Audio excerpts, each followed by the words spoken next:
কিন্তু it is also ইনএক্সকিউজেবল। আজকে বর্তমানে যারা সরকারের দায়িত্বপ্রাপ্ত যারা রয়েছে তারা এসে ক্ষমতা নেওয়ার পরে বলছে যে আমরা এরকম একটি ভঙ্গুর অর্থনীতি আমরা ইনহেরিট করেছি উত্তরাধিকার সূত্রে, আমাদেরকে তো ব্লেম করলে চলবে না। কিন্তু নির্বাচনের আগে তো আপনারা প্রতিশ্রুতি দিয়েছিলেন, নির্বাচনের রাইট। আগে তো আপনারা পরিকল্পনাগুলো আপনার জাতির সামনে আপনারা পেশ করেছিলেন।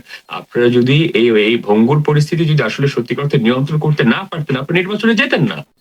তো এক্সাক্ট। আমার কথা হচ্ছে যে আমাদের আমাদের আমাদের কয়েকটি মূল চ্যালেঞ্জ বর্তমানে বাংলাদেশের অর্থনীতি রয়েছে। একটা হচ্ছে আপনার শিক্ষিত বেকারত্বের হার, আহ, যেটা আমি মনে করি চরম ভাবে বৃদ্ধি পাবে, বিশেষ করে আপনার আর্টিফিশিয়াল ইন্টেলিজেন্সের কারণে।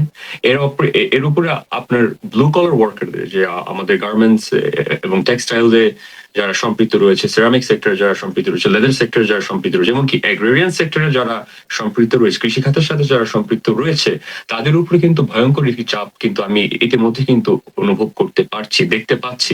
আপনি দক্ষিণবঙ্গ বলেন, উত্তরবঙ্গ বলেন, সেখানে কিন্তু ব্যাপক বেকারত্ব কিন্তু আমরা দেখতে পাচ্ছি। এবং টাকার যে ক্রমবর্ধমান অবমূল্যায়ন, আজকে কিন্তু একটা টিস্যু পেপার আর 5 টাকার মধ্যে কিন্তু বেশি কিন্তু আপনার তফাৎ কিন্তু নেই।